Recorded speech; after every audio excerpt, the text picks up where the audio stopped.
RAZA here for IFL TV in association with MTK Global. With me today over Zoom, my man Conor Benn. Conor, how are we doing? Yeah, good mate. Not too bad. Not too bad, buddy. Yourself? I'm good. You're looking a little bit more mature nowadays. I think it's the beard. We'll come to the beard a bit later on. Conor, before we even talk about anything to do with boxing, the world's been going through a crazy time the last couple of months with the whole lockdown and the coronavirus. Let's just go back a few months when all these things were taking place in China and other countries. Did you expect the virus to be as severe as it became? No, not at all. Not at all. I mean, it just spread like fire, didn't it? There was no way of stopping it, and that's exactly what happened. Some places it got worse than others. I think everyone was worried at some stage. Do you feel like the UK perspective, the guys, the people just kind of over panicked? You know, right at the beginning, everyone was rushing and emptying the shelves in the shops, and toilet tissue was a must for everybody. Well, you know what? It was sad to see people carrying on like that. It's so selfish. I had to go out and buy food for my nan, but there were people so selfish out there, and it's pathetic. You know what I mean? And it just goes to show how selfish some people can be. And there's no way we'll get through this if we don't all come together. Do you feel like a lot of people learned from the mistakes we made earlier on, and hopefully now that we won't see a second wave and things will progress and get better? Well, hopefully not. I mean, look at the protests and riots in London, and everyone's all coming together, and there's still the number of deaths have decreased massively, and it's just hoping they don't go, rise back up. I know you as fighters, you're kind of used to going into seclusion and hiding away when in camp. But how has this period been for you from a fighting perspective, not knowing a date, an opponent, a schedule of when you're going to come back? Well, mandatory for the British and Commonwealth, so that fight will take place. Could be my first fight back. But listen, man, you can always still improve and get better. As I said, I was out for the injury for my hand, as you can probably see there. Oh yeah. So, yeah, I had to have surgery on that. Done that twice, and broke my jaw. So, and I've had all this time out, but I made sure that I used this time to be productive and work on so many things. And the proof's in the pudding because it shows. What about from a kind of financial perspective? Fighters don't earn if they don't fight. Simple as that. So has it been tough knowing that there's no income kind of coming in? As far as income, I've been wise with my money. Very wise with my money. I have sponsors. I want Luke Chandler, Elite Scaffolding. They've helped me from day dot, and he's helped me massively. And what he's done for me is he's put me in a position where I can learn my craft and not worry about everything that life throws at you. Whatever the reason, he's given me the luxury of being able to train, being able to learn without having to get up at 6 a.m. and do a trade job and then get to the gym afterwards. He's given me that luxury. My dad wouldn't do it to me. Go, listen, you got to go out and earn your bread. You got to get up and you've got to do what you got to do to make ends meet. So with Luke, he's helped me, and I won't be the far I am today about him because he's given me that. Like now, I'm financially, because of now my investments, I don't have to fight. I have to fight, obviously, but I don't have to fight. I know the fighting scene is going to pick back up. I just need to make sure that I'm in the best shape. I am training, just as intense, or working on so many different things. Because you think other fighters in my position would get complacent, be content. But listen, when you got big shoes to fill like my dad's, I don't want to give my kids no less than my dad gave me, and I'm well off from that. Do you know what I mean? So he's just set the bar. So everything up until then, I ain't gonna settle for, and it's just motivation for me to keep going. Yeah, it is nice to go into the gym in your heated Range Rover seats. Yeah, it is nice to go to the gym, but it don't change anything. when your dreams are a lot bigger than what they currently are. You're living. Eddie did an interview with IFL not long ago, and he talked about how you may be on the first show back, potentially end of July. Yeah.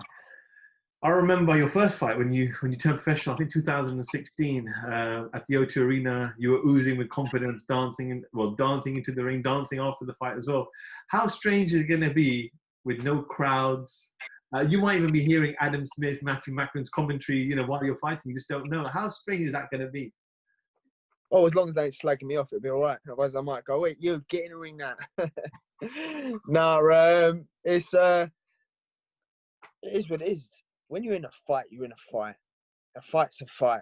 You know, in the telephone box, wherever, a fight's a fight. When you get hit, I want to hit you back, and that's just my attitude. That's the way I am. So, who knows? I might perform better without a crowd.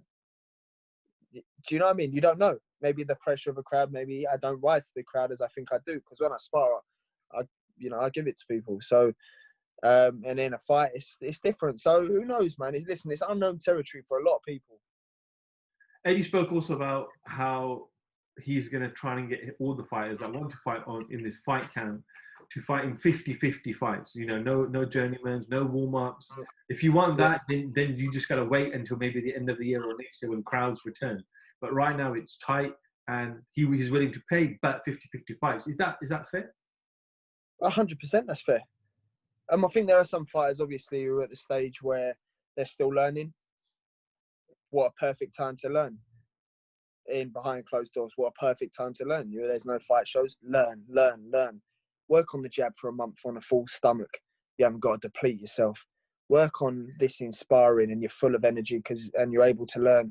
Do you know what I mean? So that's for them fighters. And then 50-50 fights, I'm ready for 50-50 fights. Fights that are going to propel me. We offer Bradley Skeet, Johnny Garton, Chris Jenkins, Ashley Fearpain, recent one that I really want. And these are the fights that, because I'm mandatory for the British and Commonwealth, I thought, you know what, I'll hold that for the British and Commonwealth, and I'll wait for that. And then meanwhile, Ashley Fearpain, Bradley Skeet, Johnny Garton, or those were the names that we thought, yeah, we'll have them as a fight before the British and Commonwealth. So, but now they're not ready, and we don't know. I don't know what we're doing. We're still working anyway, man. So if any of them say yeah, we'll go for it. But or not, we'll wait for the British and Commonwealth. Conor, 4 years. 4 years now, professional. Close to 4 years. Yeah, that's gone very quick. Would you be content with your career so far? I didn't think I'd make it this far, that's for sure. Really? Why? I don't know, man. I just didn't think I'd make it this far. I just now it's like, are you a man of faith? Yeah, of course. Now it's, of course, I like that. It's one of them things now where I rely on you. You know, you didn't bring me this far to just turn me back. You know, God didn't lead me to the promised land just to take me back. So I couldn't imagine where I am now. And sometimes it's like, how did I get here? I mean, people must think, yeah, cool, it would have been nice if I had, 500 grand off my dad. That would have been tidy. Do you know what I mean? But that's not the case. It's not like I actually have to pinch myself and go, my dad lives on 24 hours away. I ain't had a bank transfer off him for 4 years. I mean, I haven't had to rely on him for nothing. I haven't had to ask him for nothing. The fact that I'm married, the fact that I've, got my own 2 dogs and my own home and live a nice lifestyle is, I've earned that myself. Because, yeah, there's so many rich kids' parents out there, or famous kids' parents, but still do nothing with their lives. They expect everything. They don't understand that, you got to go and get it yourself. You got to get it yourself. Do you know what I mean? So I just have to pinch myself, man, and let alone to be able to do it in the limelight and fight and, knock them out. I just didn't think that of myself. Didn't think I could do it. Conor, boxing is a brutal sport. Many fighters have lost their lives as well. What's kind of the goal now? I know you're the British mandatory, but what is the goal for the next 18 to 24 months? I know you've had some setbacks, some injuries, some broken hands, jaws. What is the goal? Sounds brutal, that. Broken hands, jaws. What is the goal, man? What is the goal? The goal is to just reach my full potential. Because, to be honest, I said there's no ceiling on my career. I've had hard fights that should have been easy fights, and easy fights that should have been hard fights. Do you know what? My life is like a box of chocolates. You don't know what one you're gonna get. You don't know what flavor you're gonna get. Do you know what I mean? My life's just like, it's crazy, man. Just we'll see. We'll see where we'll have this talk in a year's time. We'll see where I am. Because a year ago I wouldn't have been able to say I am where I am now. In the next year's time, I'm going to be British and Commonwealth champion, still undefeated, on the verge of fighting, sell-out fight at the O2. You just don't know. Or I could lose the British and Commonwealth title. But you got to be realistic. I ain't going to lose British and Commonwealth title because I want to make sure I win it. But you just got to think. You got to prepare yourself for the worst and hope for the best. Conor, I remember probably about 18 months ago, I was at the O2 Arena. Not near the media section, and not behind me was Josh Kelley, and I remember you walking past, and you've had an altercation with Josh at the time as well. Yeah. I won't repeat. Well, I can't remember exactly what you said, so I don't want to paraphrase. But it wasn't. What did I say? Go on. It was something brutal. It was something. I don't know the exact vernaculars you used, but you call him a bitch, I think, and a few other words. Sounds about right. Yeah.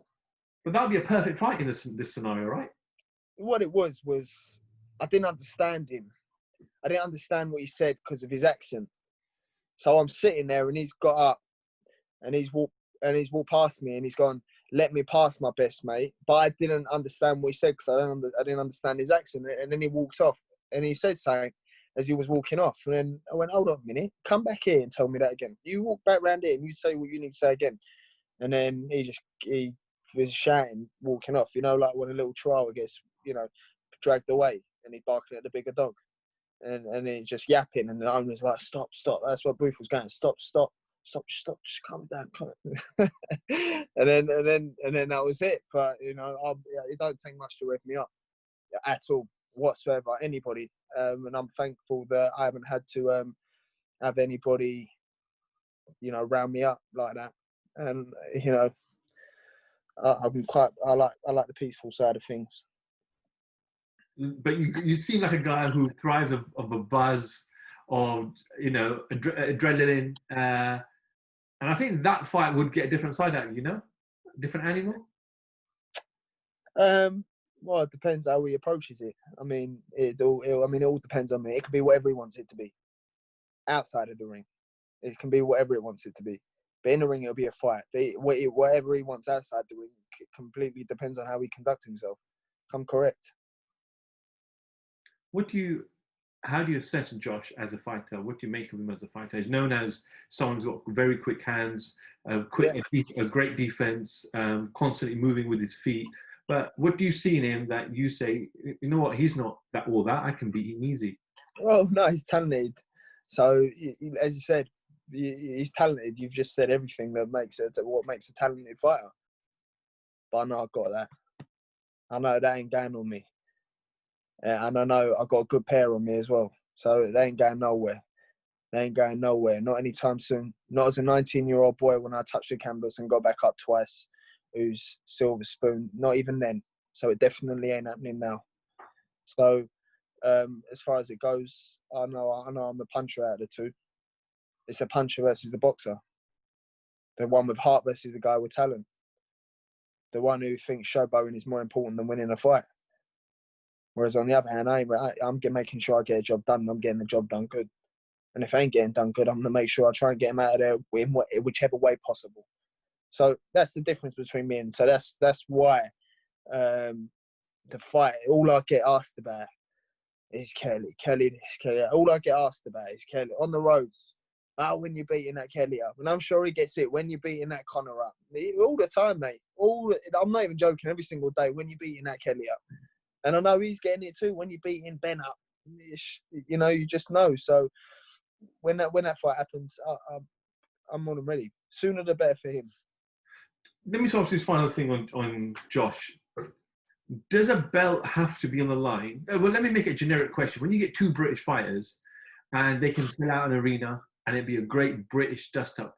Is it necessary to wait and then have belts on the line, or should fighters go into those fights now? We saw James Egell and Groves in the early days. They both went on to become world champions. Listen, it don't bother me. As I said, it don't bother me whatsoever. Again, that's a promoter thing. It's not a me or my team thing. It's not him and his team thing. It's a promoter thing. If they want it, if he wants it, we can get it. Yeah, it don't bother me. But then, you know, fights like that, or Fear Pain, or British and Commonwealth title, these are the things I want. Whereas you got all these other people who have something to lose. I want to fight. Whereas I don't want to fight people who have nothing to lose. Do you know what I mean? So I'd rather fight someone who has something to lose. And 9 times out of 10, you find they won't fight me because they know I'm going to take it. Yeah, no, absolutely. Conor, I just want to get your thoughts on some other things inside of boxing. I remember that last year your father was looking to make a comeback, decided against it. Mike Tyson recently announced that he wanted to come back. Holyfield is currently training with Vladimir Klitschko. We're hopefully expecting some sort of probably exhibition between these two. Is it healthy? Nah, man. Of course it ain't. It ain't healthy. Like, it's just all sorts of wrong, man. You know, I don't know, mate. Honestly, I can't be a hypocrite and say if I was them and I got offered 20 million, I wouldn't take the fight. So, because I can't be a hypocrite. But at the same time, it's like, why are you fighting? What are your reasons? I knew my dad. I could understand my dad's reasons. He felt he owed it to himself because he didn't live the life of a dedicated athlete when he was younger. He felt like he needs to just get it out of his system. Fair enough. It wasn't a financial thing. It wasn't a greed thing.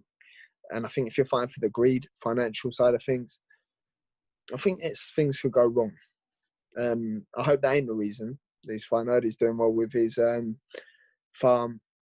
You know, he's there smoking up some, you know, massive reefers and that. And so, I don't know, mate. Honestly, it's down to the individual. It's a young man's sport, though. Conor, just finally, I know obviously your father's in Australia. I know you've spent some time and lived in Spain. Obviously now live in England. With a lot of things that happened over the last couple of weeks, we saw today the Premier League has restarted.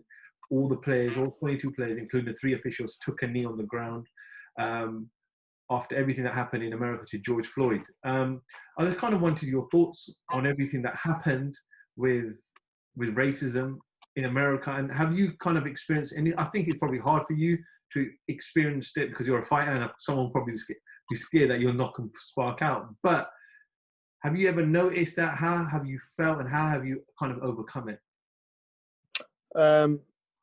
I've got thick skin. I have experienced it, but I got thick skin. That's how I've overcome it.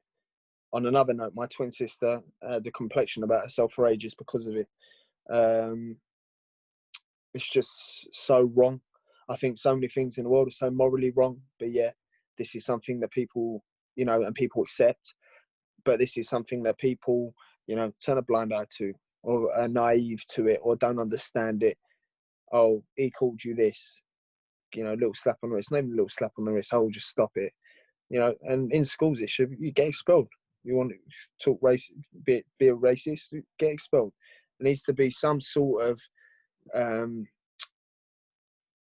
rules in school, because I think it starts in school.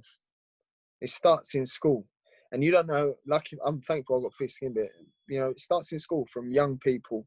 You know, having a complexion now about themselves as they grow up because they've been called a monkey. They've been called whatever, nigger. They've been, you know, in a derogative way, or they've been called something horrible. And I've experienced it. I've experienced it now as a, you know, as a grown man when I went to a hotel in Italy. I'd experienced racism. When I went to a hotel in Tenerife, I had to leave this, you know, 5-star complex because it was just, I went and I paid all the money 2 weeks up front. I had to leave because it was just so horrible. And my missus didn't know about racism. She's never had to until she was me, and she's like, I actually can't believe it. I can't believe it. Walking into restaurants and I'm getting tutted at.